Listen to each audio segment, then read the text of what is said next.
Hi, everyone. Today, we're having a second synthCity podcast.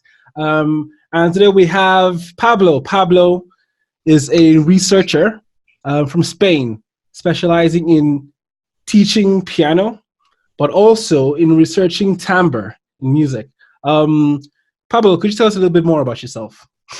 Well, yeah, I am a musician, a music teacher, and also a musicologist who got very interested into timbre because I don't know, at some point I just felt that classical piano was not my thing, so I wanted to teach a bit more about ear training. I started with jazz, and then jazz.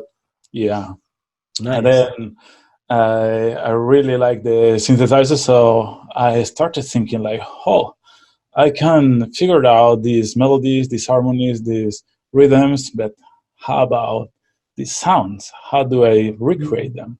And that's how I started studying timbre, and now I'm doing my PhD on timbre perception and how to introduce. Perception. Yeah, that's a big issue.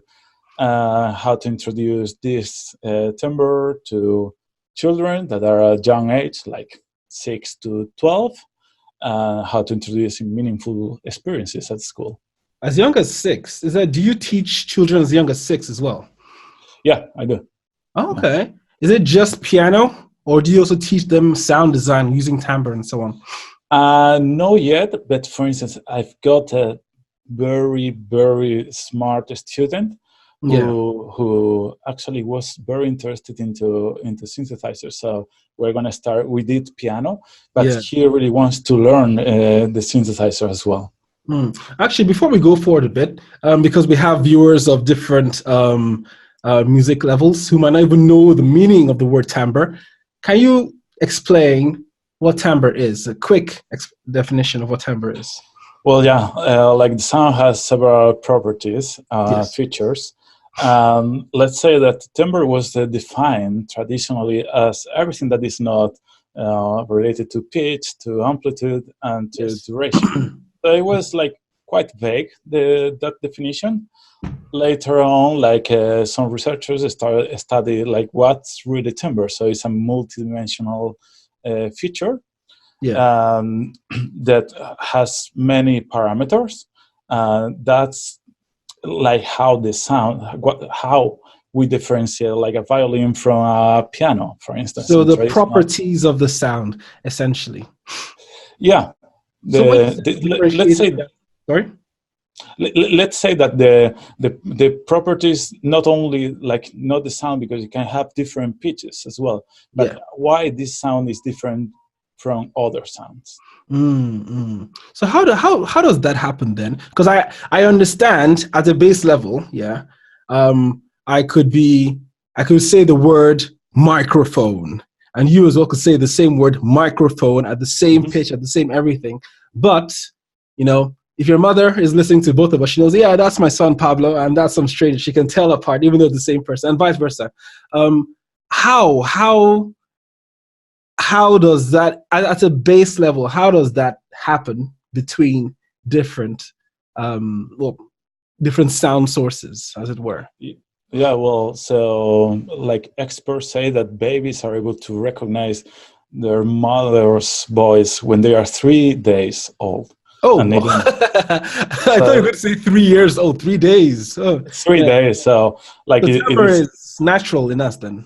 Yeah, is it is something very, very, very natural that it starts from a very early age. Also, when babies start to pronounce different vowels, for instance, or consonants, they are distinguishing different attacks and also different harmonics, filter, your vocal is a different opening. So that starts at very early age, actually. And there are some studies that say that at 7 years old, children are able to differentiate a spectral centroid and attack time, for instance, from different instruments. You're saying 7 years, not 7 days, 7 years old. No, sorry, did I say 7 years? 7 months. Oh, 7 months, okay. 7 months.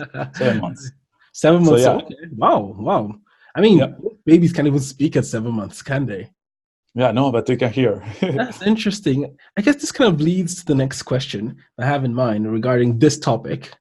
Is that one thing that we know for sure, well, it seems more common, is that things like noticing pitch is quite easy to do, and also to be able to notice rhythm is quite easy to do. However, to be able to specify the timbre, like to recreate pitch, we can do it fairly easily. To recreate rhythm, we can do it fairly easily. How come timbre seems to be so different? So yeah, well, actually, like in terms of perception, it's not that different, right? Like Yeah. you have a clarinet and a viola. Do you have any troubles like differentiating them? Like why does it happen? Well, it correlates to several acoustic parameters. Like let's say that we talk about attack time, Yes. about spectral features, and all these relate to a common property that is timbre, and we are able to differentiate like from a very early age. Yeah. So it sounds that perception is a lot easier than recreation with Exactly.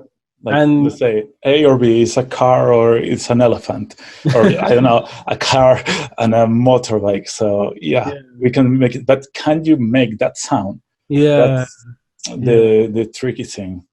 And from what you said earlier, is you see it's because of all these different parameters that are contained within that go into creating the timbre of a sound. And because there's so many parameters, it's complex to actually recreate that. Exactly. Hmm. So Okay. that difference thing that when we are talking about pitch or amplitude, we have a unique parameter. You know, well, this we can talk a lot of hours about this, but you have a unique parameter. But when you have timbre, like you have a unique sound that is multidimensional. So from that point of view, it's like we have to get into that war and see what's going on there. Okay. I guess from here, this is where you probably become the expert in this with your research into this. You talked about going into research for timbre. I want to ask a bit of the history before I even got to this point, how you started into music and how you started even before even teaching. So a bit of that really. How did you get into music? All right. My mom says that right. My dad was a musician, and my mom says that when she was pregnant and I heard a kick drum that I was hitting there.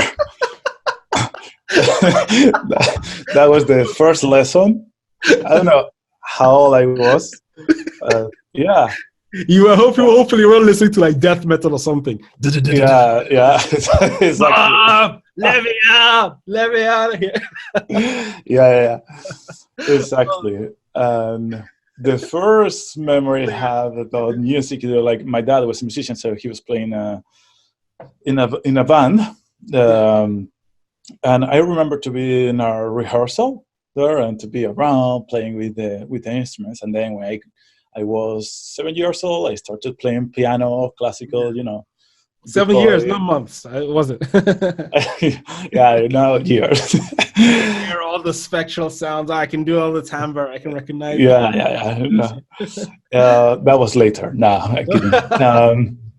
Yeah, like I started playing piano. Then I went to university to study music teacher. For music teacher, I went to musicology. Then I got to a master in music education, and finally a PhD in music education and timbre. Nice.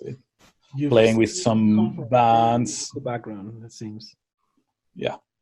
Oh, wow, that's cool. One thing I want to ask: with all your piano playing, did you ever do that commercially? Like, did you ever gig as a musician? As a musician, no, I used to have gigs here and there, and but it was never my main thing. Let's say that I used to do it like maybe once a week or once every a fortnight, but it was never like, I never lived from that. I used to teach at the school Yeah. and teach piano, so that Yeah. was my thing. I am kind of I'm very interested into music education. Yeah. More, I know that there are many people who can play better than me. Yes. So like I cannot put anything to society on that. You know? Oh, that's harsh.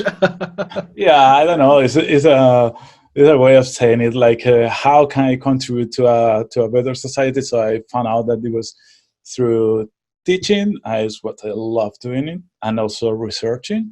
Mm. Of course, I love gigging and playing, and I try to do it aside as well. Yes. Like, once fortnight or Yeah. somehow, but it was never my main thing. Mm. Actually, you know what? I get you though. I understand that aspect of you because it's like that's a similar thing for me as well. Like Mm-hmm. I I like making music and I like playing around and figuring out how to make tools that assist my music, and I just like exploring it. But I don't Mm-hmm. care too much about performing it. Okay. Like I make a lot of music and it just lives on my hard drive forever. And if I, unless someone is like, hey, what's this particular song that you made this one time, then I might go back and check whatever I have in my folders upon folders and then upload it to SoundCloud so I can like Mm-hmm. share it with them. But like the performer, I mean, I don't care about attention all that much, I guess you can put it that way. It's more Yeah. about like there's it's kind of like dancing, you know. Whenever you dance, you never dance because you want to create something that you put out there for someone to see. Sometimes you just dance because, hey, you know what? Hey, I feel my booty got to shake at the moment, you know. Yeah, yeah, yeah. You know. Exactly. It's not the same for me with dancing, but yeah, I understand you with music. Oh, fair enough. But so I understand that aspect, and I think very often the people who are going out researching and figuring out all these intricacies behind I mean, this is not even just in music, in technology as well, because that's my background. These are the people who really make things so much easier for the people who do go out there and perform all these things because, Mm-hmm. you know. Exactly. Like you have to know first what you are good at, Yeah. be honest with you, and Yeah. also what you can uh, contribute like the best to society. Mm. I guess you found out what's yours. Yeah, and likewise, yeah. So I guess moving on to more on this question, because this is quite fascinating. People go and do research like as a living. How did you get into research? Because I know there's a lot that goes into it. You have to go out, get funding, you have to go and get grants and so on and so forth. And it's almost like investor pitching to some degree. How did you get into research? Well, I just thought that master could be a good idea.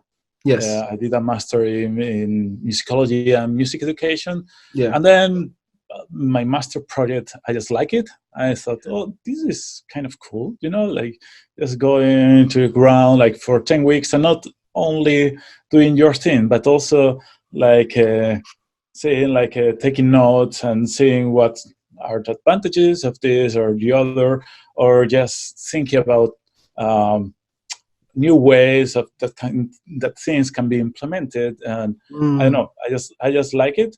I Yeah. thought, all right, I should do a PhD and keep going with this Mm. career. Yeah. So yeah.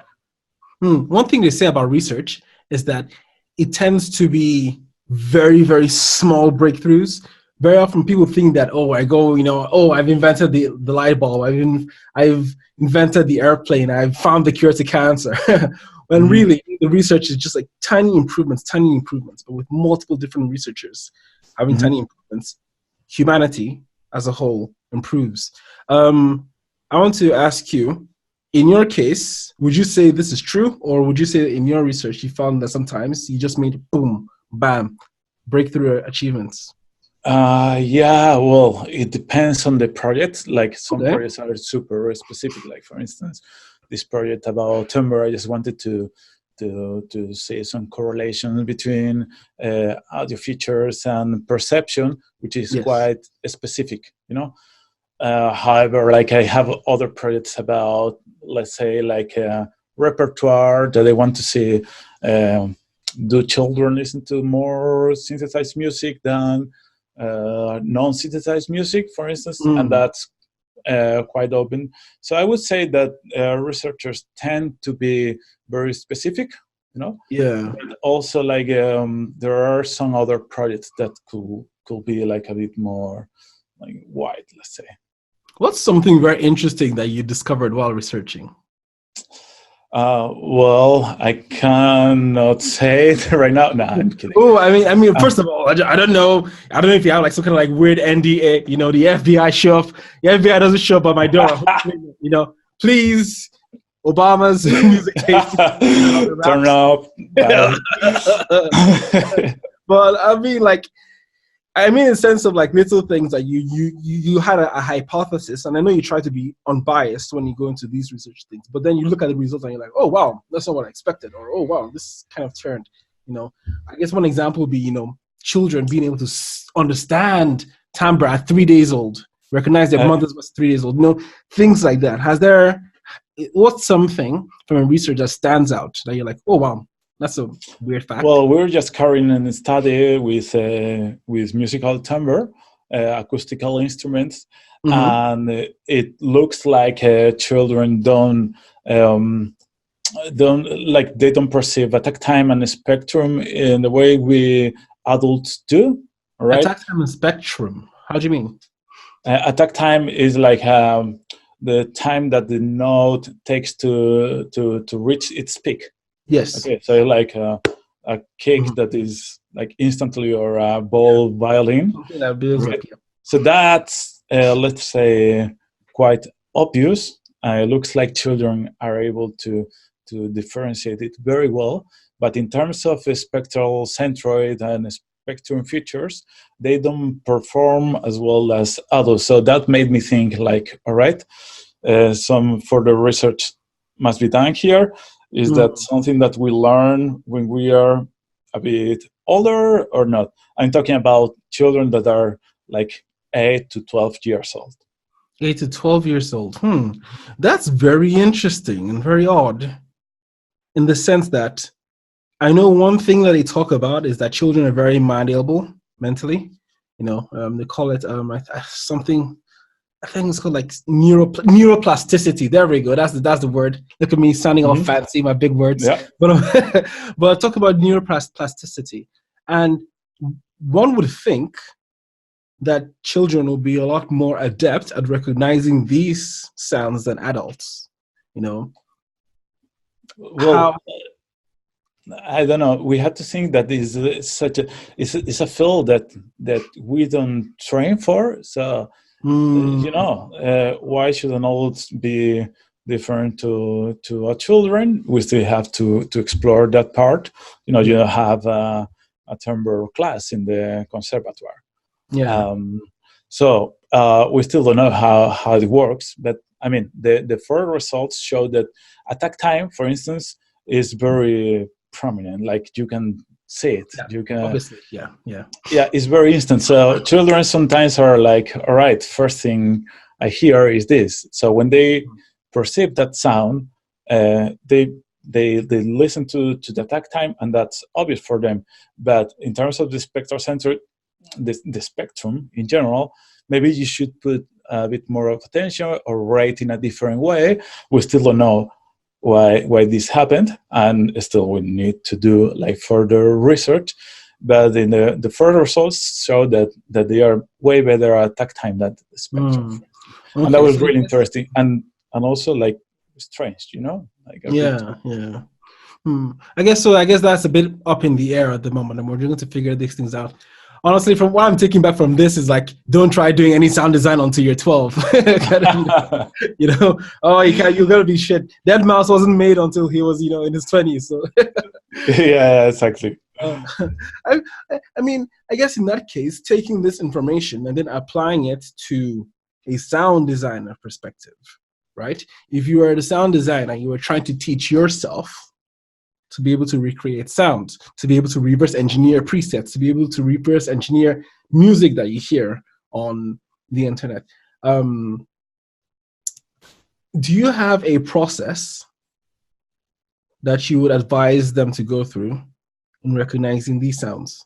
Because you talked about, you recognize attack time quite easily and so on and so forth. Is there a process that you would advise for someone to go through to?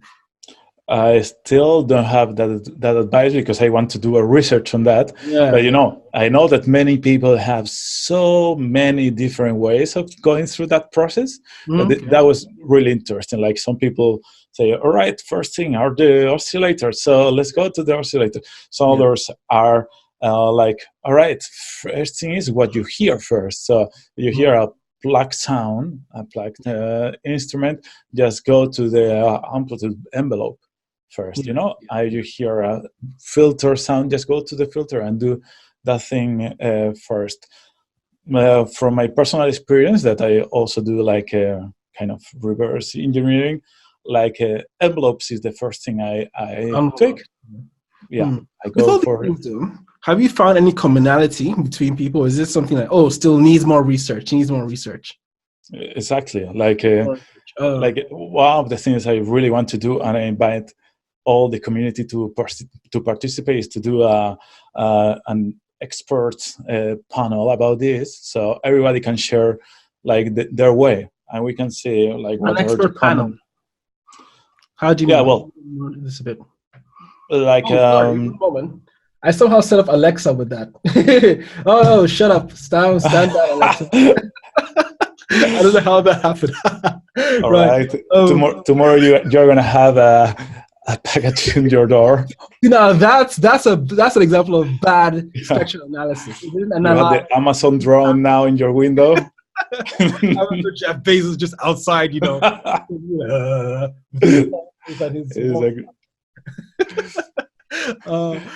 Sorry for interrupting you. Bad Alexa. Should I say Alexa again? Damn it. Turn it off. You said an expert panel. Well, kind of experts, like interviews to experts that are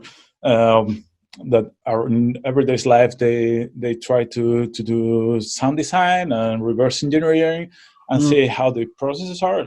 Imagine like if that's you get a good idea. 100 people, you can see what are the common parts, why somebody gets better at this, like getting like researching about something to share with the community later. So that's one of the points I want to do. So also like my final goal, let's say, is to bring all this knowledge to the classroom, right? So, and I want to test as well, like different approach, how they work with children, because probably it's not going to be the same, the best sound engineer in the world than the 8 years old. Okay.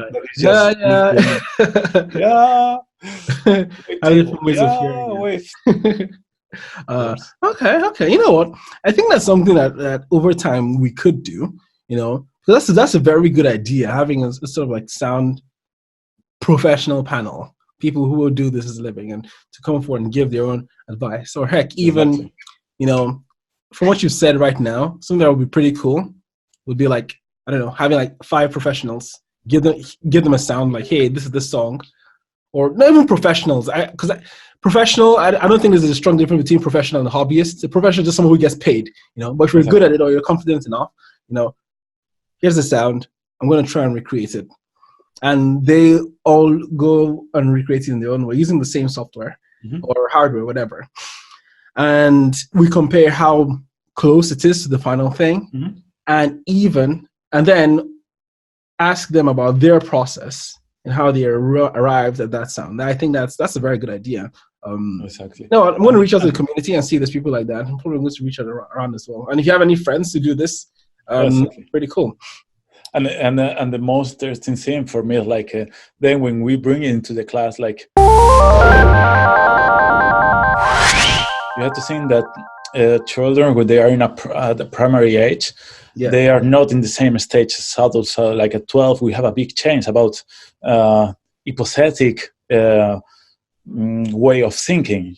Like before 12, we are not able to think in the same manner. So like how do you mean? This. it possesses like well Do you mean like self-awareness? yeah, like in in psychology, like adults, like following Piaget, like we kind of have 4 different stages, like Yes. on our life, like 0 to 18 months, 18 months to 7, Yeah. 7 to Yeah. 12, and Yeah. 12 to 200. So Never leave a period. They still stay in their 16 to 18 to 12 months. Some people yeah, exactly. So we cannot assume that 7 to 12 is able to think in terms of sound in yes. the same way as somebody that is 12 Mm. to 60, right?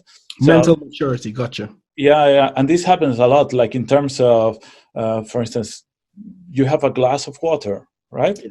And if you put a glass of water that is this wide into another glass of water that is like taller but thinner, like and you ask a child if that glass of water has the same amount of water, it's gonna say, no, I don't know. You know, like there are So they there are literally some saw you pour it. Is that what you say? They saw you. yeah. But exactly, like a volume is something that we acquire later than Yeah. the chemical. Oh, I never So thought that's of why, it like, that way. I want to carry all these studies with those children because we really don't know how they think about Yeah, this sort of thing. yeah, yeah. Hypothesis is something we are thinking about all the time. Yeah, you know what? That's a very, very interesting point you make there. Because I remember being a kid in Nigeria, and something that they will ask us this trick question when we we're in primary school. A kilogram of rocks and a kilogram of cotton. Exactly. Which one is heavier? Mm-hmm. And then some kids would be like, the rocks are heavier, the rocks are heavier. Exactly. And it's like, they're both 1 kilogram. You know? Exactly. So, it does take time. I never thought of it that way. So I guess even with sound design, that happens. Interesting. Now, I guess this raises another question. Do you think that there are particular ages in our development process where we are more adept at learning a particular aspect of music or sound design? Well, that's a very good question. But I don't know. I don't know any research about sound design with children. That's why I'm doing this because there is nothing done. There is something done with It's like you need help. adult. In the community, if you have kids, send your kids to this guy. Let him come and do his research. Exactly. He needs to test subjects. All is clearance. I'm all right. Yes.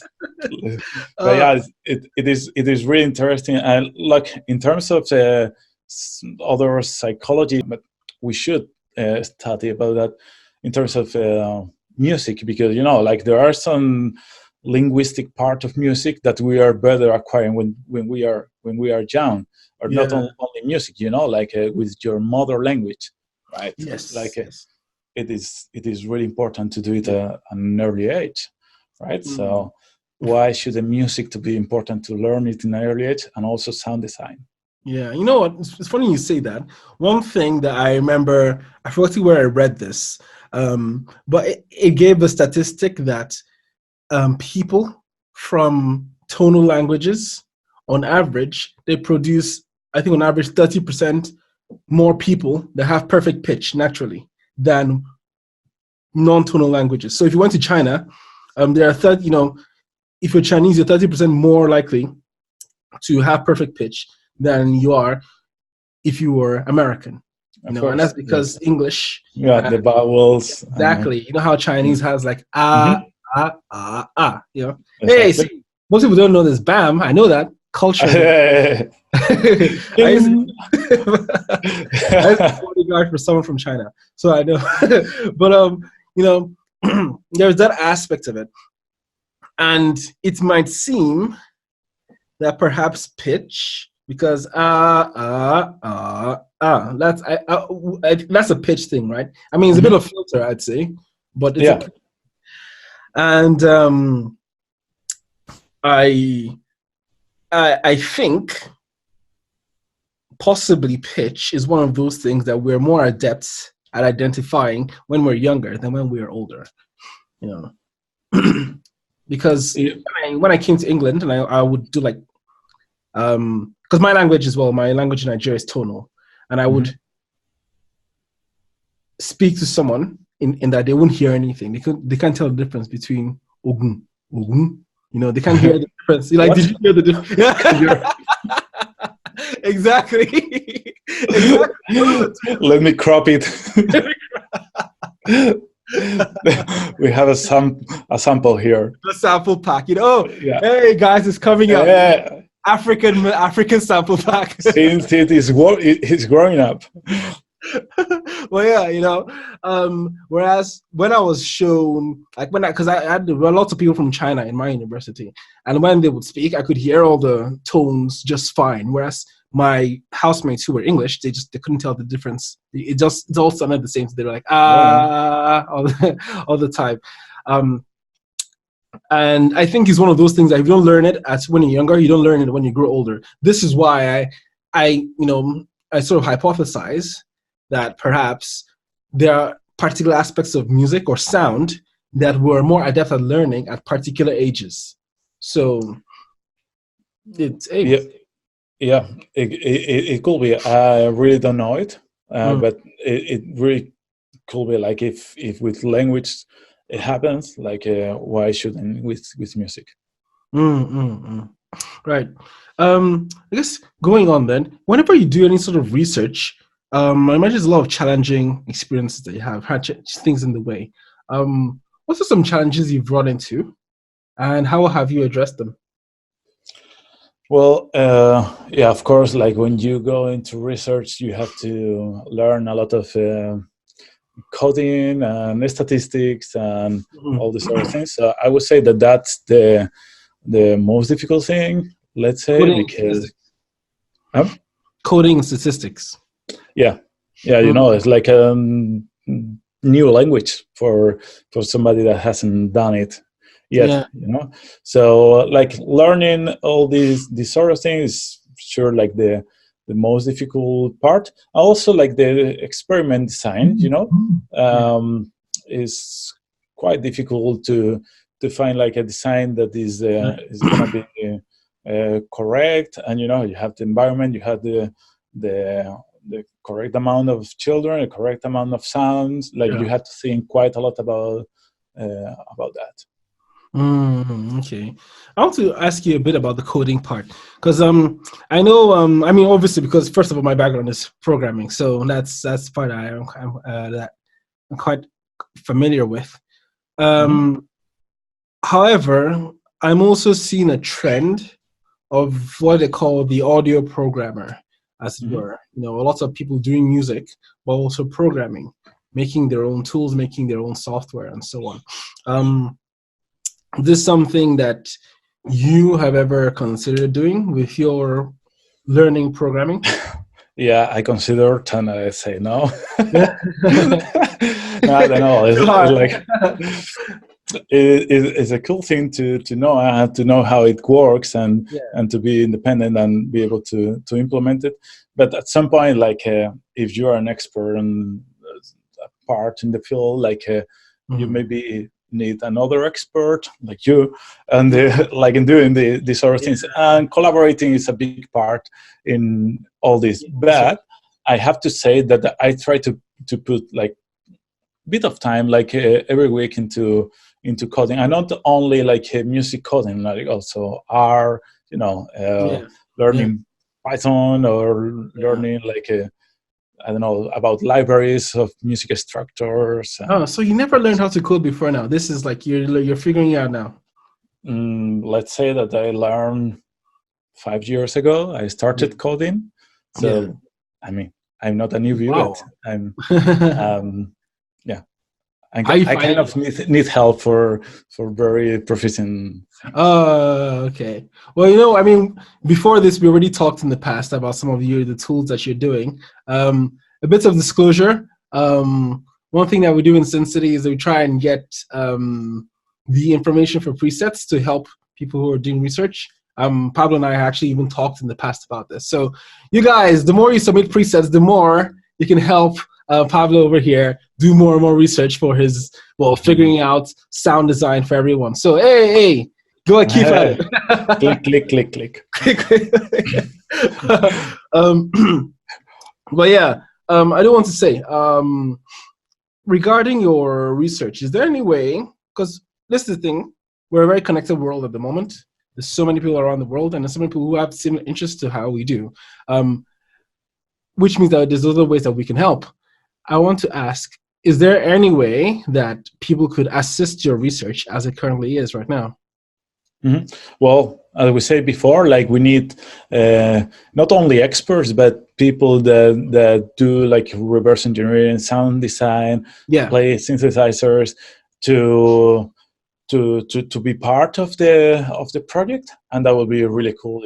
They can send you an email and be able to answer some questions, participate and offering their help. That will be like the most useful thing. Yeah. Okay. Well, you know what? I'm going to note this down. I'll send some emails around, see what we can do, speak to some of our friends, and we'll see how we go from there. And also within the community as well. That'd be pretty cool. We'll follow this up a bit more. And heck, you said you wanted to do some research in like children hearing. If anybody has kids, please submit your kids as well. Over do it for science, guys. Do it for science. and for sound design in the future, even better. You know? I think children are right. We have to improve music. Nah, I'm kidding. You know, one thing that I actually found is that you find that the people, the age of the person who's able to make amazing music is getting younger and younger and younger. Like in the past, if you wanted to make a record, you know, you have to be forgive me for this terrible stereotype, but you have to be some old ass guy in some room somewhere with so much gear upon gear upon gear and so on, and so many years of experience working this to even make anything halfway decent. Whereas nowadays, you know, this literally you can make a record using this, you know, literally mix it, master. Well, heck, you mix it, master it on here, you know, make a beat, and put it out. But not just that, even the people who are actually even attempting these things now, they're getting younger and they're able to make these things themselves. Even more complex things like sound design. Like I was talking to a friend who went to a synthesizer expo in Germany. Was it a couple months back? Germany has a booming electronic music scene, which is insane. Yep.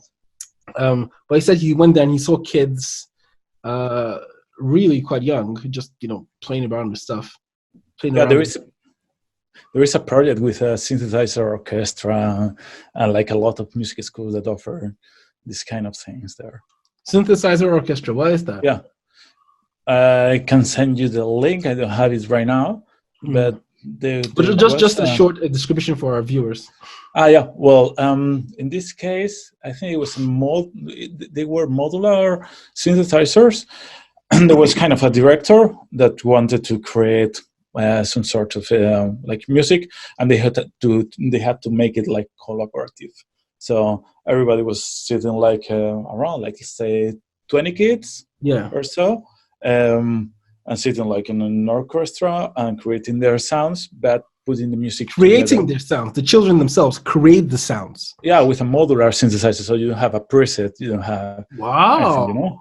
Wow. Like they had to. How old were they? What was the age ranges? I didn't ask, but they look pretty young. Okay. Like teenagers, like 16. 16. Okay. But it is true what you say, and I've thought about that a lot. Like the bedroom producer, is younger and younger, and that's why I believe. Like right now, you have a cell phone. You can go into your classroom and make music. You know, it's gonna be cool. It's gonna motivate them. Like it has to be in the school, because there is no excuse right now for this kind of music not to be in a music school, in a school, or in a conservatory. So you talk about music schools. What is your opinion on music schools today? Do you feel like they are up to date enough with the kind of technology or kind of access that kids have to music production equipment or music tools and instruments in general, or do you feel that it's okay? I would say that it's okay. You have to think that education goes not one step but 50 steps behind society. Like, for instance, I don't know, like, but Education does. jazz music education Yeah. didn't happen until the second half of the 20th century, and jazz was something that was happening like in the 19th In century Harlem, already. as far back. Right, Yeah. with electronic music happened the same. First, like a school, like always goes like always tries to copy what society does. Yeah. Not always, I would say. That's It unfair. lags behind, I guess you could use that.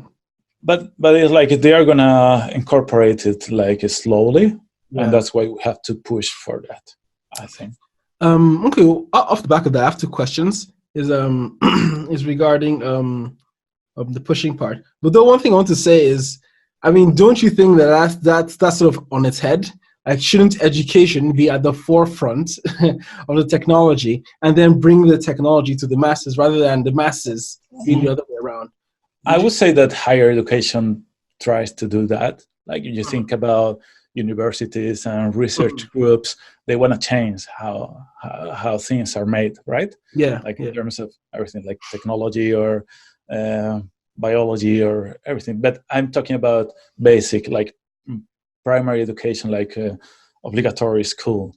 Yeah. Like these sort of things. Like, well, there is a program and you follow it. And it's fine to try to do new things, but like there is something well established normally. Okay. I'm talking about my experience, of course. Yeah. You've done a lot of years. Yeah, you have to be careful because there are a lot of people doing cool things. Like, for instance, last week I went to a conference and some people in Valencia, like, they are doing with their phones. Like, let's say there is a Max interface, and children can do sampling and synthesizer and even control it through OSC.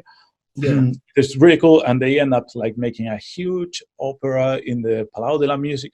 Like, wow! I was thinking, like, that's cool, and they put all Teenagers. this research into the school. So there are things that are happening, but I'm talking about you have to talk about the everything you see, not only not just that part. yeah.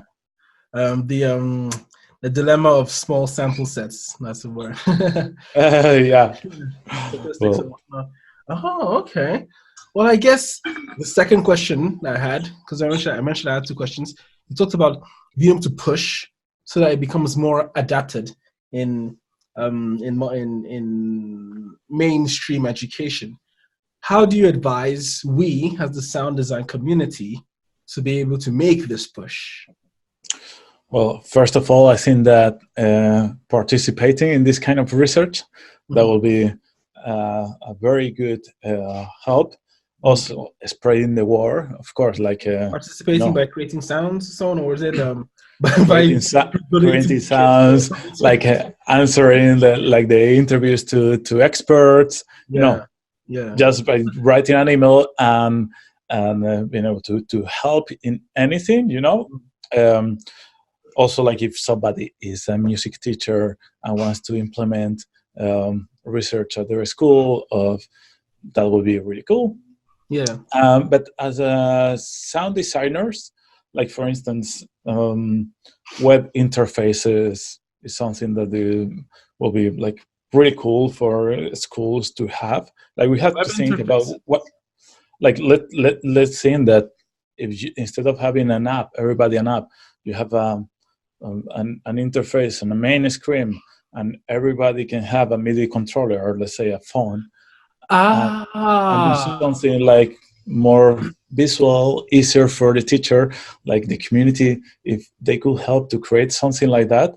Yeah. Something like, I know. Actually, you've given me a very, very cool idea. Have you ever heard of the Party Box or Jackbox? It rings a bell, but I don't think so.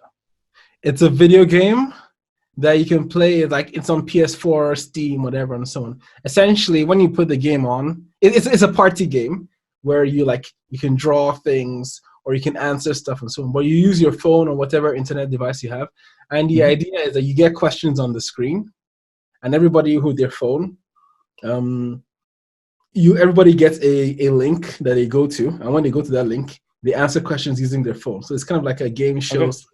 thing, but you use the PS4 for that kind of thing as your main screen. And what Yeah. you've described right now sounds exactly like that. Yeah, exactly. Like we need the sort of good interfaces that teachers find it easy to use, Yes. and also that they don't have to invest much time, because you have to think that the teacher is an expert in psychology, they're experts in pedagogy, and they Yes. don't. If you talk about sound design now, like something new, I have to learn, and also like setting up an interface or developing their own interface. So that's something that developers could be really useful. Okay, so essentially, the KISS principle: keep it simple, stupid, as much as Exactly. possible, so that it is usable inside the classroom. Okay, okay. Well, for some of you audio programmers out there, here's some ideas out there. Bam, million dollar. Yeah, go for it. Okay. Oh,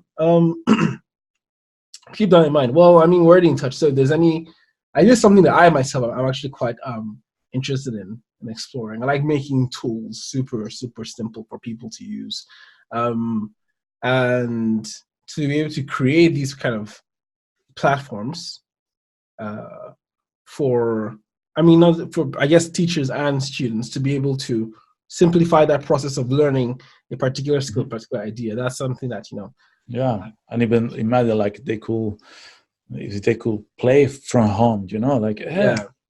catch up at 6, and maybe like, yeah, I mean, there are some webs that do that already, but in terms of in the field of school and education, there is nothing.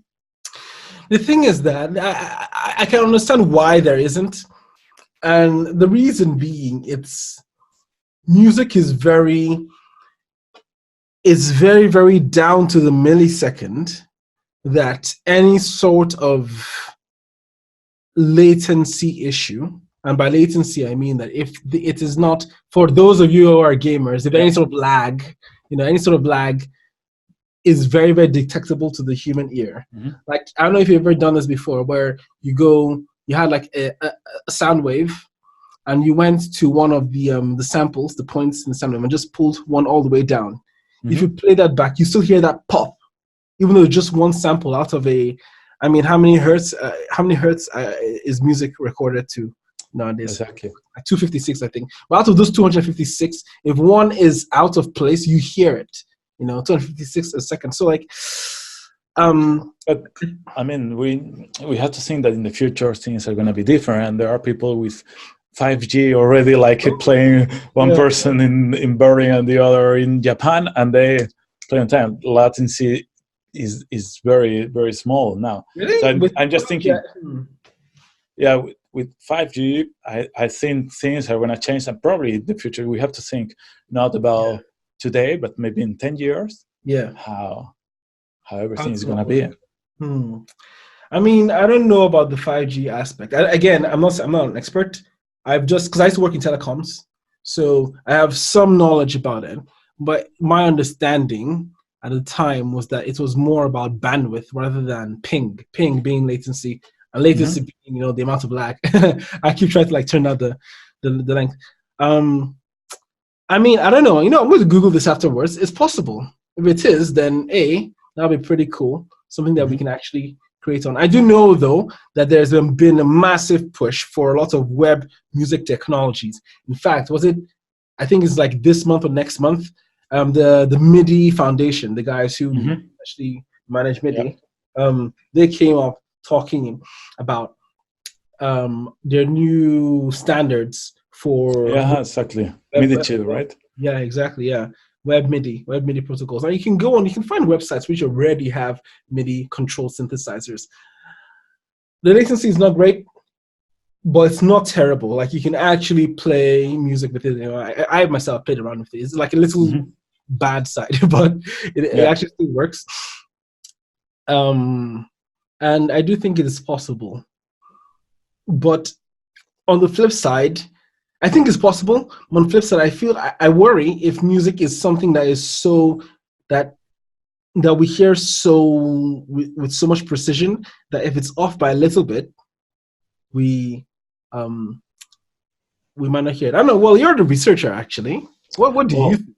no, well, I mean, this aspect about like playing through the internet is Yes. just a possibility. I was just talking about, interfaces that could work in a classroom. It doesn't have to be from different points. That would be really cool because actually, like teenagers and children, they love it. And they will love to play from different points. But I was just talking about like those interfaces to be easy to use and to be feasible to implement in the classroom. Oh, okay. Ooh. But of course, like research into internet and playing through the web, it's been done, and probably in the future it's going to get much better. So we have to start thinking about that possibility as well. Okay. I have some questions about the future, both of sound design research and sound design education, well, music education, specific. What are some trends that you've noticed in music education, if any? Well, as I told you, like in this project from University of Valencia, was trying to introduce kind of yes, it was sound design, like literally not only sampling, but you had the synthesizer and you had to filter it. Well, you have all the elements of the synthesizer. And for instance, there are people who are trying to do these sort of things. Other people, which I found it like very interesting, were studying like a repertoire through phones. So Repertoire through phones. Yeah. So, for instance, there is app that you can give permission for a research, let's say, purpose. Would you go like this? Research is like it's not because you are not giving this permission to Google or to Amazon or to, Alexa is listening to you, but hello Trump. But no, like you have this app in your phone. We're gonna destroy the war. Whoa, don't say that, man. No, you're gonna get me deported. Yeah. I'm a trigger, okay? He's gonna destroy the war, sorry. God damn. See, this is why we're leaving the EU. Please do it quick. So yeah, like basically, in your phone you can install this app, who can get like the songs that you listen to, and also answer some questions. Like the app is throwing you some questions that the researcher can set up previously in advance. So imagine, like in terms of repertoire, like I'm thinking about a music classroom, like why children listen to this sort of music, but they go into the music classroom and they have to play this other sort of music. Is that because there is no knowledge about their music? Is that because the teacher doesn't want? Or do we know about the music that they listen for, and why do they listen for? So this app, instead of being a direct interview, is just an app that collects the songs that you are listening to Spotify or YouTube, and is throwing you like some questions. Like you can set them up the question like, why do you like this song? Would it be cool like with another rhythm? Or so in terms of research for that? Sorry, is this one of those apps you get rewards with? Like I couldn't hear you, sorry. Is this one of those apps that you get a reward with, like the second No. you get reward? It is actually an app that is not public, that you have to write to this researcher who developed it and explain very well the experiment and get the permission from children, parents, everyone. So it's only for, you have to be very careful. It's only for research purposes. Okay. But like imagine like getting the music children listen to, like you will be more let's say, accurate when teaching songs that they like. And Yeah. that's a big point in, for instance, in music education and Yeah. motivation. Hmm. Hmm. I guess another question I have regarding trends on music education is in regards to interest and funding. Um, I know that there's a lot of, university, high school, at least in America, high schools can be very, they're very sports oriented. The football team, man, I can play ball in our sports team, because that makes a lot of money. And this is why they have massive pitches, they have massive gyms, they have just massive equipment to facilitate this. In regards to music, what's in your experience? What's been your experience in regards to funding or resources available for music? Would you say that it's a decent amount or not enough? There is not too much. Like, let's say that in music education is not a very interesting field. Like, you rather put money in IR or music technology or other sort of groups, like other fields of music research. Like music education is just all right. Sometimes they think that you are there to teach teachers how to go to the classroom, but like, why should you research about timbre when you can stop the concert? Yeah. It's kind of it's not the priority. It's not the priority in music either. Why do you think that is?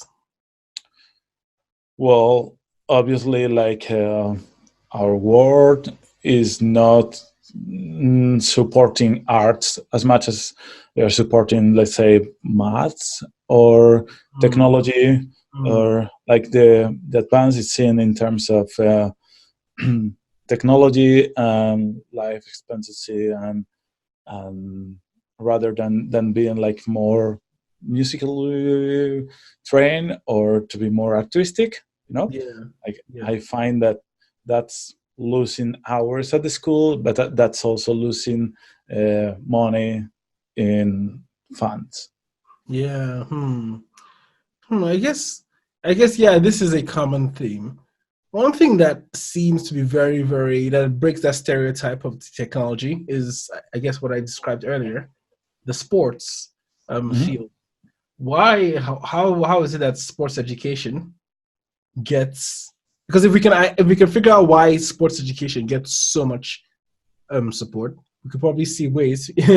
Money. Sports just makes money. I guess that's true. Yeah. You stream it, everybody's in front of the TV, like with some popcorn. What else do you want? Fair enough. That's true, actually. I think it was like FIFA. FIFA makes billions. How many people go to listen to an artist, and how many people go to watch a football game? Like, that's. But in other, like, in terms of listening to music, like, we have seen that every year, the listeners are only growing. I saw the other day, like, Spotify users are are growing. So it is normal that people are researching more in terms of MIR series, because that's going to be kind of the future for companies and also for research. In that case, do you think that the industry is going to be tending towards teaching people more about intricate sound design, or is it going to be focusing more on just learn the instrument, learn how to play your damn trumpet and get out of my classroom kind of thing? No, definitely. Yeah, no, definitely. I think that sound design is the growing field. That's why I'm so interested to that, because it happened relatively, like, not a long time ago, and people are getting into that. And but we still need to know how we really can teach it, like, and also test it. Like, there is this software that teaches you how to program a synthesizer, right? It's awesome. Let's test it. Like aesthetic, let's bring it into the classroom. Let's show children how to use it. That would be cool. Okay. Well, who knows? In the future, we might have some of those tools on the platform that we're doing on there. Speaking of which, synthCity.io, check it out. Free presets. Well, yeah, yo. Candice. Casual plug. Yeah, yo, dude. Thank you very much. You've given us so much information. Before, I know we've had a very long time. Next set of questions are actually from the community. These are like our community submitted questions, and some of them are pretty fun. I'm just going to bring them out here. I think a lot of them are actually very insightful. So, are you ready for us to go into this next section? All right, let's turn off the light. Right, let's going into this. We have a submitted question, a Patreon submitted question from Brock Smickley.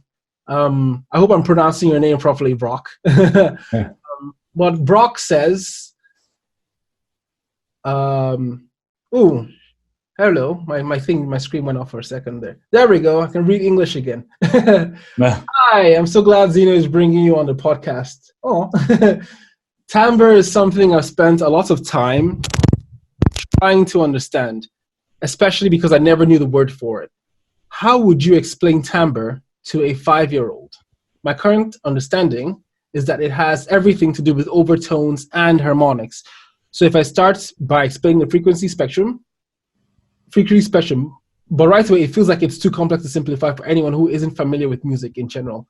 What's your approach? I think he's just asking how you'd explain timbre to the layman. Like, explain like I'm 5. What is timbre? Yeah, exactly. So look, like children, like they first of all, like you have to. I tend to ask them questions like, all right, why you hear this instrument different to this other? Okay, you probably hear that it's a bit more. It looks like it tends to be like a bit higher, like a violin, and you listen to a bassoon, for instance, right? Yes. They play the same note, but why is different? Like, let them explain, because it's a physical reaction, right? So you ask them questions and get them to, in a sense, answer themselves. Exactly, because first of all, is sort of a physical response. But then, like for me, like experience is very important. Like as you said before, like singing the same note with different vowels. Wow. I don't sound as Spanish. My accent isn't as cool as yours. That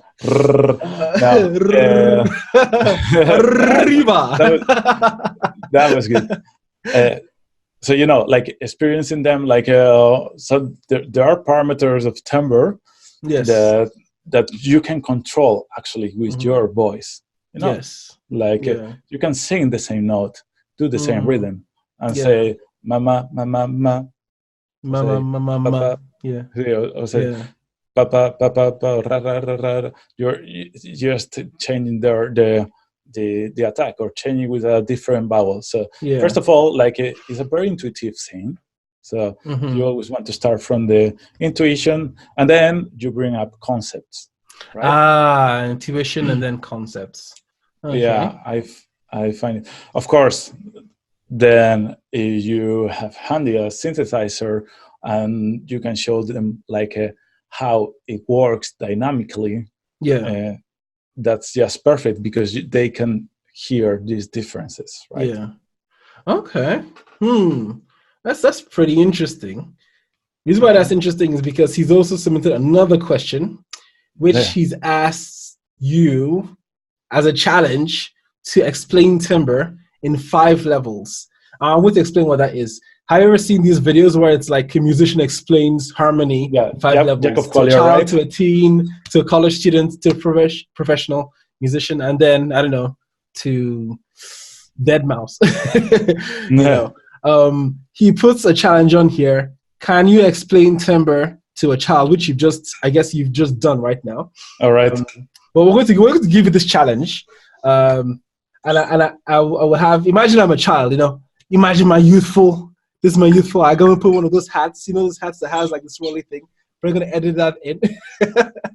But imagine I'm a child and I asked you, "Hey, Mr. Pablo, Mr. Sir, Mr. Puentes, what is timbre?" All right. So, like the first explanation, we already have it, right? Yeah. To the very young child. So we go with the second one, so, right? Yeah, right, with a teenager. Yeah, I'm a teenager. My rebellious stage, my skateboard and shit. What is timbre? All right. So timbre is first of all, I will ask you, like, what sort of music do you hear? Can you show me that music? All right. Let's listen. Let's listen to that music because it's important to get the especially with teenagers to get the specific song. All right. Okay. I would show them like, all right, you have there an electric guitar. And you have I listen to Pink Floyd because I love the 80s. I was born in the wrong generation. I wish I was born in the 80s because this is me being the teenager. With long hair. With the long hair, So I will tell them, all right, so that guitar that you hear, they are producing some notes. You can sing those notes, right? Yes. And they are going to produce a different sort of sound. And that's why that's what timbre is. All right. Okay. The fact that you can be playing the same notes, but it's a different sound. And that difference that we find between those two notes is what we call timbre. Exactly.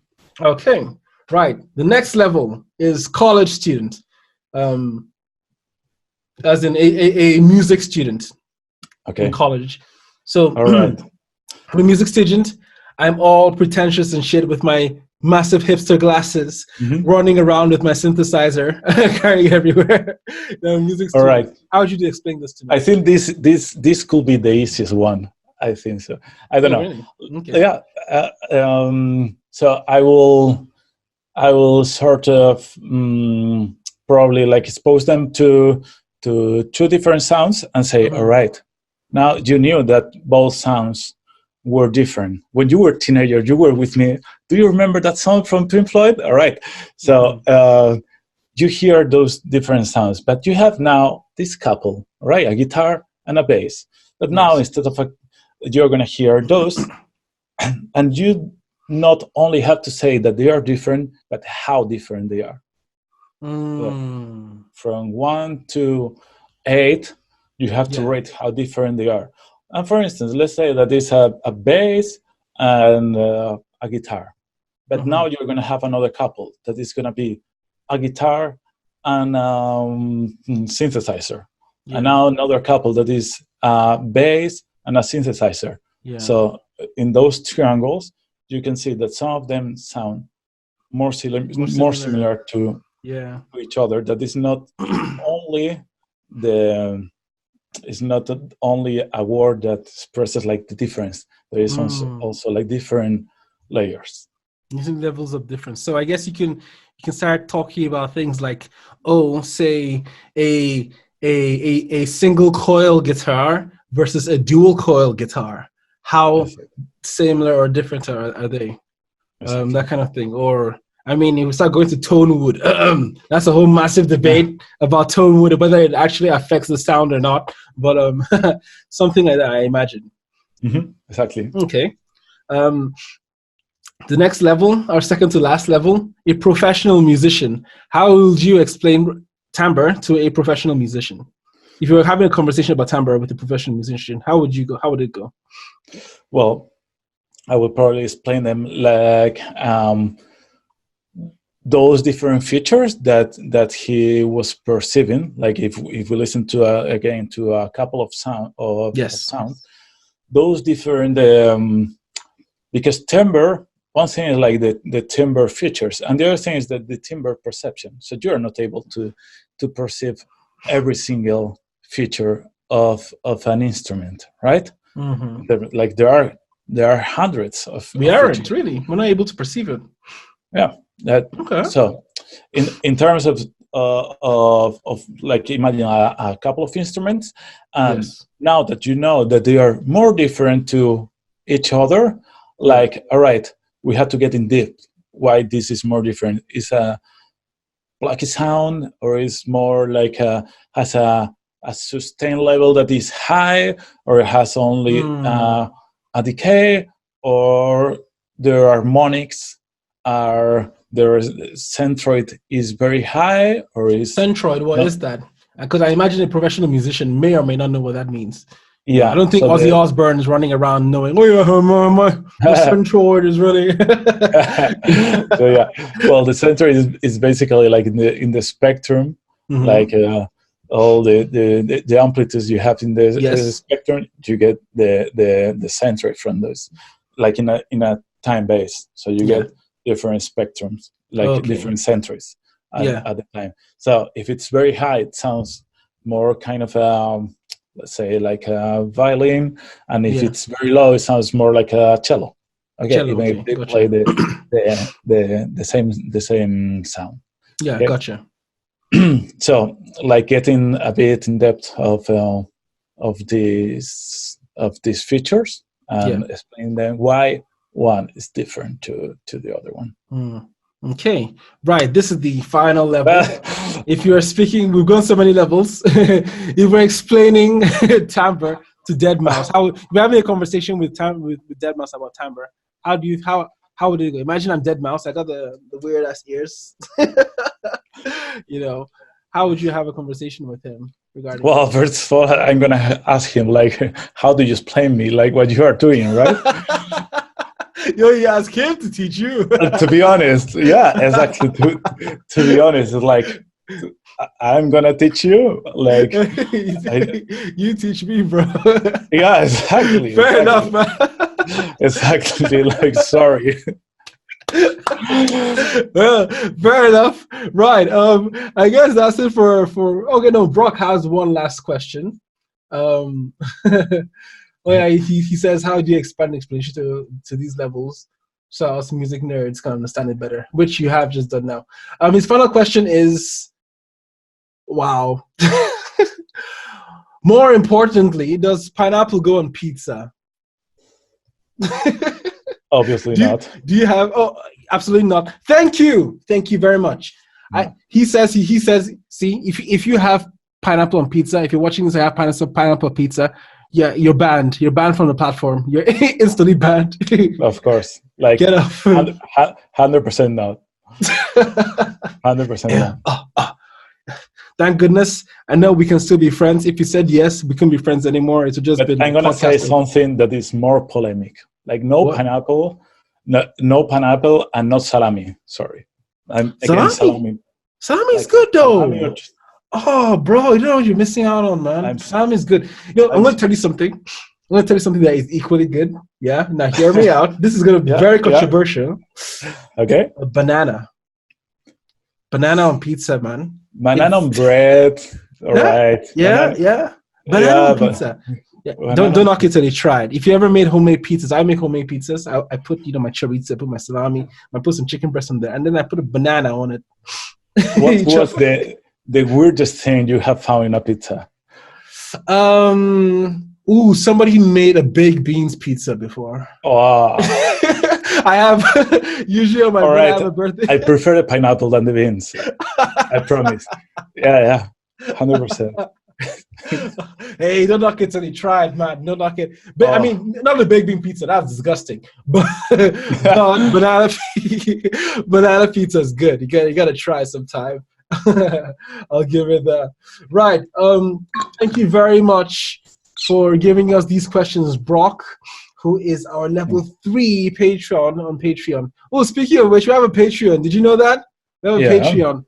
Link in the description. Support the channel and supporting the platform. Right. Casual, dropping that in there. No promotion. But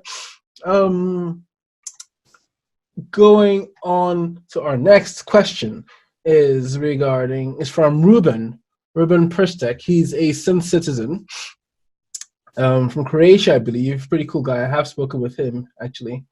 He was trending, and he has a question for us today. And it seems a lot more regarding the music industry. Ruben asks, is it possible to make it or succeed in today's world by designing sounds? Well, I guess yes, because there are many people who are out there. I know there are some programs and some masters that are especially good to put you into industry. Yes. Yeah, but yeah, I guess you have to work quite hard. But what I know, like the music industry in terms of sound design is still growing. So if there are opportunities, it's definitely on that field, I would say. Okay, so it's growing, and because it is growing, you believe that there are opportunities. Yeah, well, like I don't know. I heard like about a couple of masters, like a rate of people that are employed after doing masters in music production, and also an MIR. I definitely, yeah, music information retrieval. Yes. So. So yeah, I was quite high. So I'm not an expert in that field. Don't work on that field, but I will encourage people to do it. Okay. Actually, one thing I want to make sure I qualify in this is that he seems to be talking about designing presets itself. It would seem like preset patches. Is this something that you know about? Well, I know because I am a synth citizen. Yeah. Well, in terms of like doing it commercially. Yeah, I really don't know about it. About okay. People that are doing it like professionally. Yeah. Okay. You know what? I would add one thing to this, Ruben. I'm more of a practical-minded person, and I'm also more of a passion-minded person, which is a bit of an oxymoron. There's a saying. It's a comedian that made this. You get a job in doing something if you're good at it, and if they're hiring. So, but the thing is, you have to think about it this way. This is how I think about it as an entrepreneur: is that we live in a world of 7 billion people, and to earn a living doing anything, you need to provide value to someone that they're willing to give you money for, or willing to give you some sort of compensation in return. And provide something of value means that you're fulfilling a desire for someone. Think about it. There's 7 billion people in this world. If everybody had, say 5 desires each, which is grossly small. We have like hundreds of desires. If everybody had 5 desires each, that is like, that's my math is garbage right now, but that's a lot of desires. That's a lot of desires out there.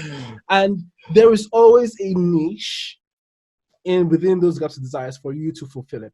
So again, I don't tell people to go believe in the world and do head in the clouds. You can do whatever. What I am saying is that statistically there is somebody out there who has a desire for you to solve, that you can solve, that can provide value for. The hardest part is finding them.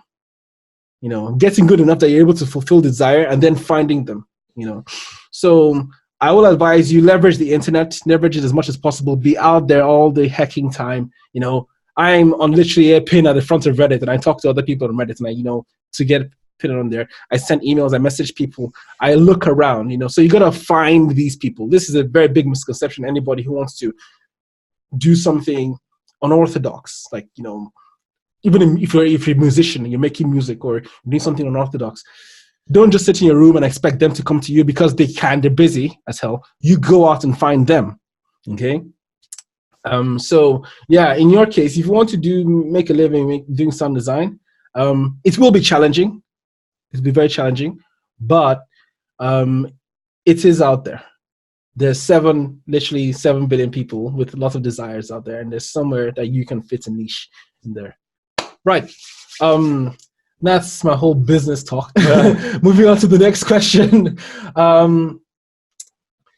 Coaching. Is it worth it getting deep into knowing synthesizers?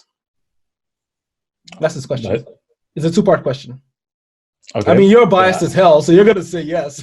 Of course, yes. Yeah, do it. Join us. Obviously. Join the army. several things. Like first of all, is a pleasure always that you get in depth of something and you're good at, right? Yes. And the other is because I don't know, but it is such a good thing to be able to share it with others and Yeah. and to keep improving on that field that I would Improving, definitely say. and showing what Yeah. you can do. Yeah, yeah. I personally think so as well. Yeah. It depends on what you want to do it for, though. You know, if you're doing it as a hobby, then I mean, you don't need us to tell you. If you're doing it for commercially, I guess taking it back to what I said previously is you got to find the people who you're fulfilling, you're providing value to, and being able to negotiate with them. Mm-hmm. That is the challenging part. Yeah. The second part of your question on here is it worth getting deep to know synthesizers? And if yes, yes, we said yes. And if yes, how could it benefit me in the future? How do you think having an understanding of synthesizer and sound designs can benefit musicians in the future? Well, like one of the projects I want to do is like how much music out there is made with synthesizers, like in terms of how much music that children listen to is made with synthesizers. Yeah. Like I don't have that information, but I guess there is a lot. In the future, there's gonna be even more. Like synthesizer is much younger than electric guitar, than piano, and in the future it's gonna grow popularity. So if there is an instrument that is worth it, I would say that is the synthesizer. I mean, I would say sound design in general. Yes. Music production, sound design, that is a field that is growing so much that if I have to pick, I wouldn't go for a bassoon or for a trumpet, I would go for a synthesizer in terms of popularity, right? Yeah. You can pick a didgeridoo. Exactly. Or, I actually know I'm African. You gotta pick a vuvuzela. Because anyone still remember the vuvuzela. Yeah. Fucked up the World Cup. Right, I remember. Well, Spain won, so. Oh yeah, you guys won. Holy shit, I remember that. Yeah. Hey. I remember now. Like Dutch people were pissed off, but we were.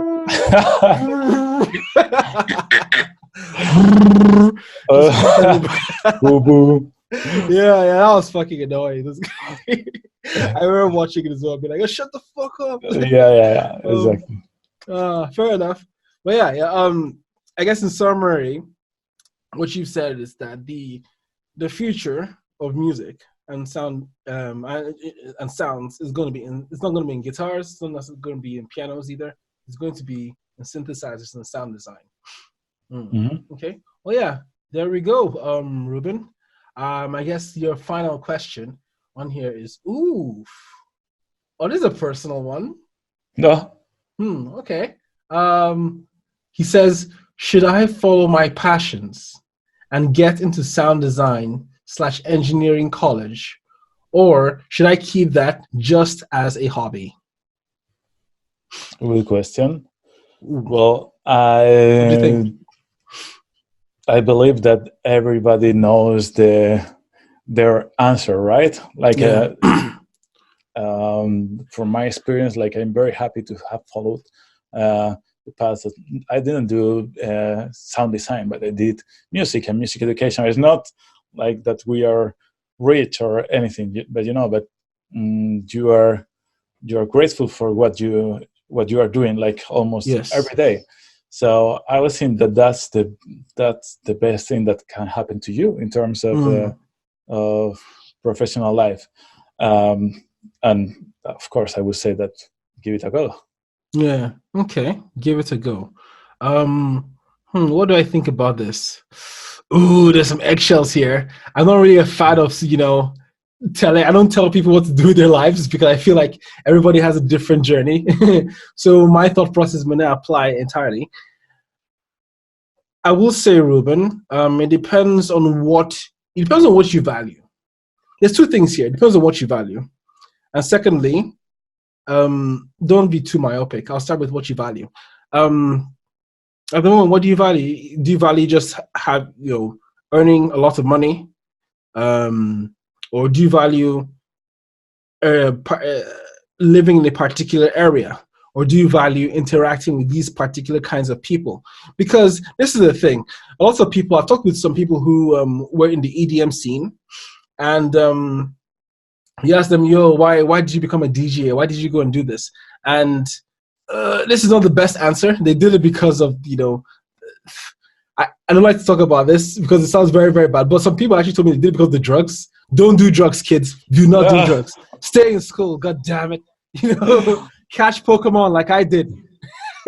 but but like they did it for that reason. So they didn't care about the money. Some people didn't even care about the music themselves. They literally just wanted to do it because they wanted to get involved. They like that scene. They like the people they were with. So you have to think about it not just in a single dimension, but in multiple dimensions.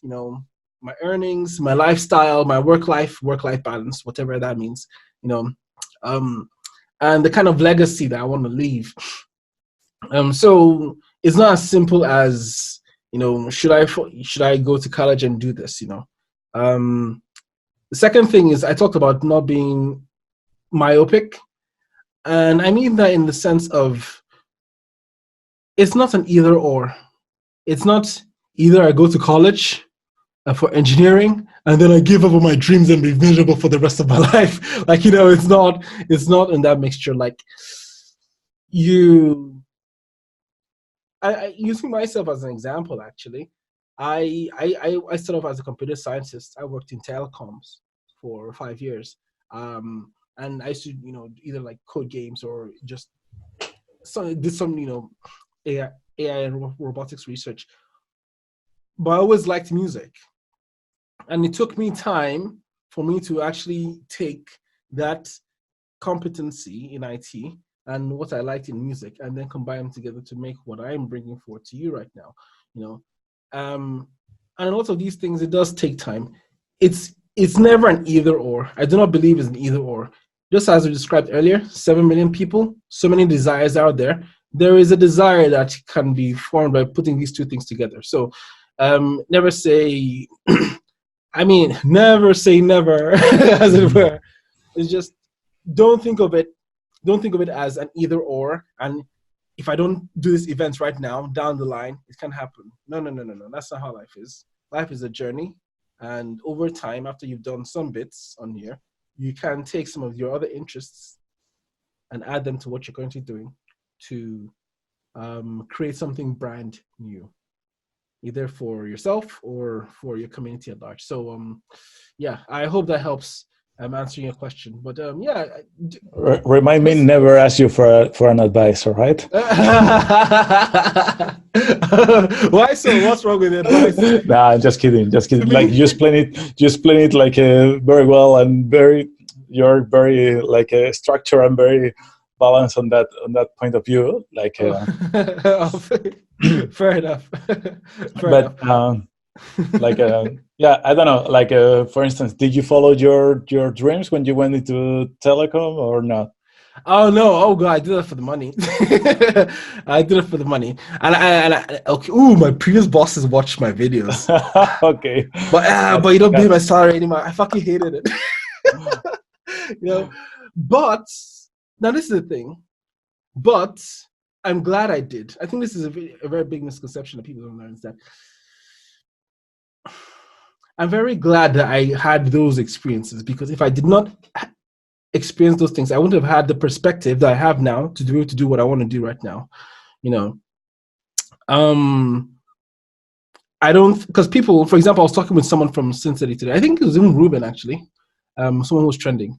And he first thing he said was, "Wow, the site is so clean, the site's so smooth, it's so fast. I can't believe how fast it runs.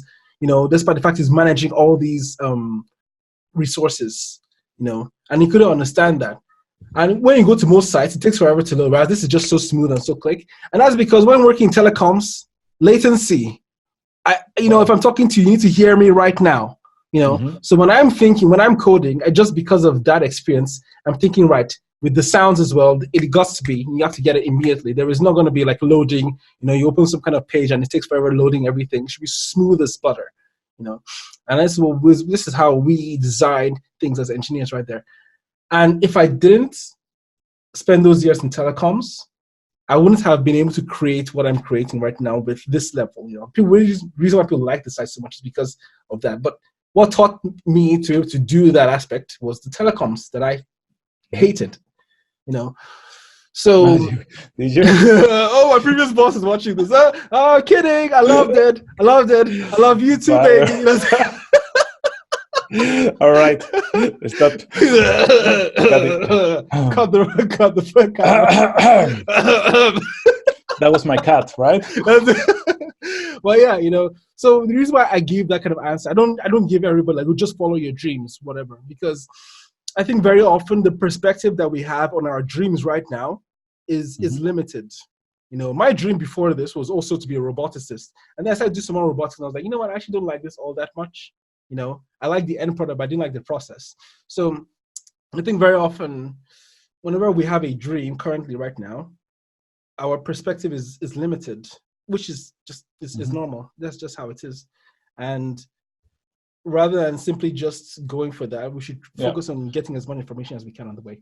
I would like to think, like, I don't know, every 5-10 years, like, where do I want to be, or what do I want to be, or what do I want to become in 5 years, 10 years, to have a clear, exactly. a clear path. So I don't know, Steve Jobs was doing like some drawings and stuff before doing Apple. Like, there are different paths that can take you to the same point. But at the end, what I was saying at the very beginning is like, everybody kind of knows their answer, like inside. It just has to go deep enough to find it out, I think. Deep enough. To see if that passion is strong enough to risk everything or not. You just have to value all these sort of things. Yeah. That's a very good point, actually. I will say, like, we talked to lots of people who made it. It wasn't because they were the smartest. It wasn't because they had the best idea. It came down to two things. Heck, it came down to, technically two things, but one major thing, which was their persistence, how much they kept trying to go at it. You fail when you give up.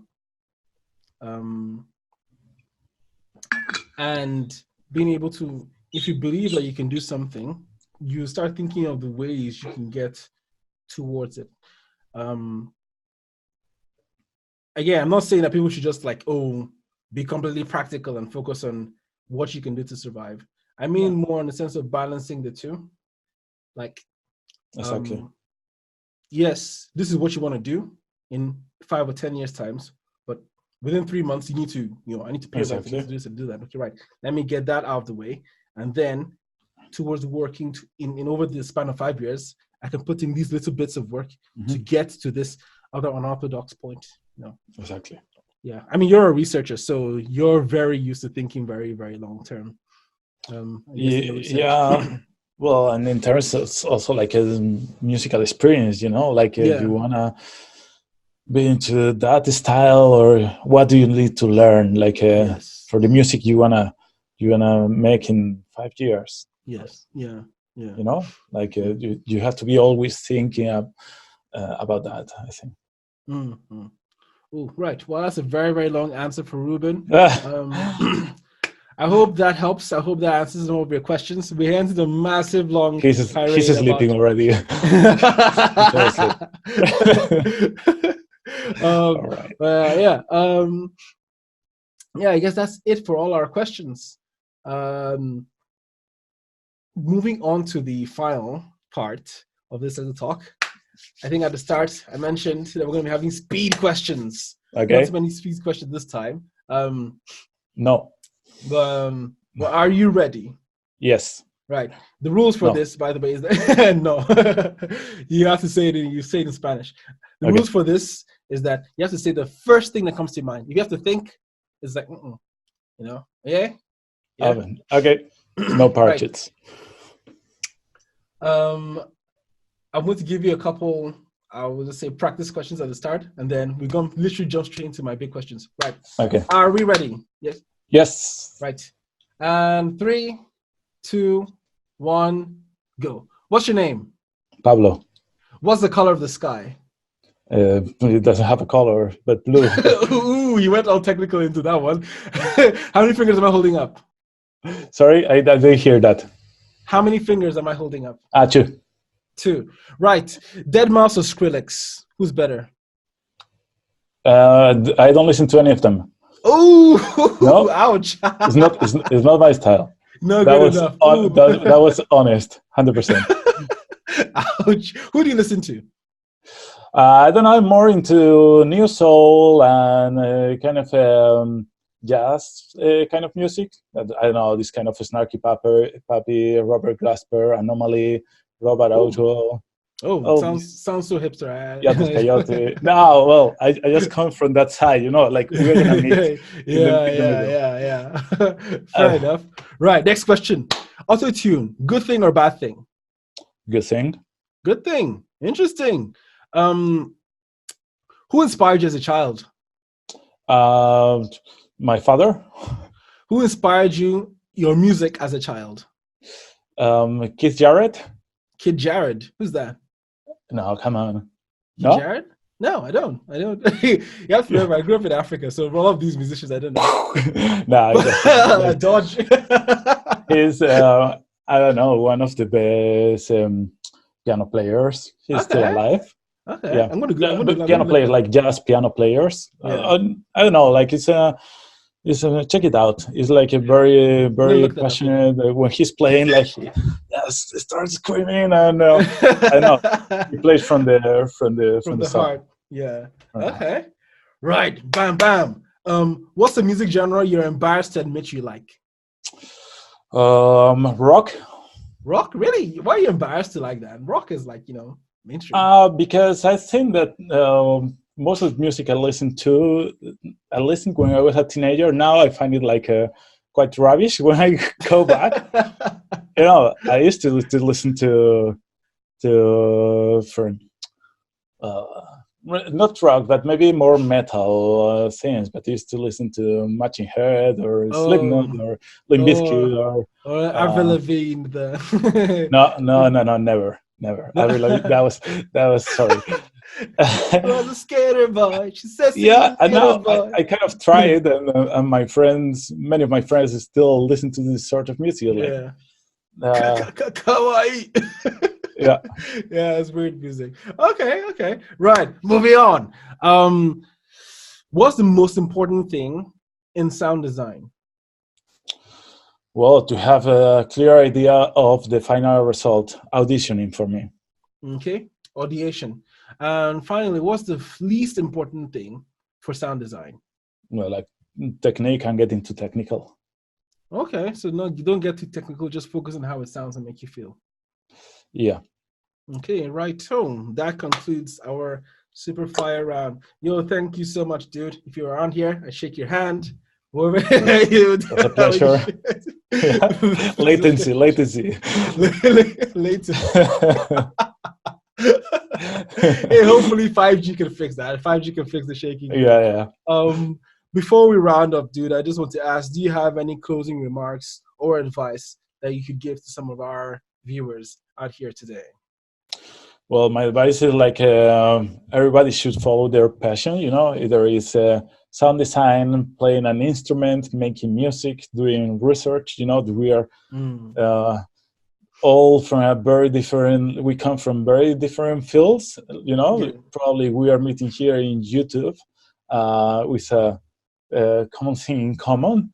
So yes, I think that it's important to contribute in a different perspective and collaborate. I would say that collaboration, like I'm open to collaborate with anybody that can ask me for help. It's really cool what you are doing with the web, with the forum. So we all can be in touch, and if we want to make something really cool out of this, like is a great point. Yeah. Okay. So in summary, follow your dreams and make sure you collaborate with people. Right, so Exactly. thank you so much for having for being on the podcast, No worries. Pablo. It Hope to be was a speaking pleasure. with you some more in the future. Right, Yeah. too. Likewise, to everyone who watched this video, thank you very much for watching. If you watch the entirety of, I believe, 2 hours or an hour and 40 or so minutes, thank you very much for watching. If you would like to learn more about Pablo or his work, his information will be down in the description. Do you have a website? Could you say it Yeah. to the viewers? Mm-hmm. Yep. Okay, I think it's pablopuentes.net. Is that correct? .com.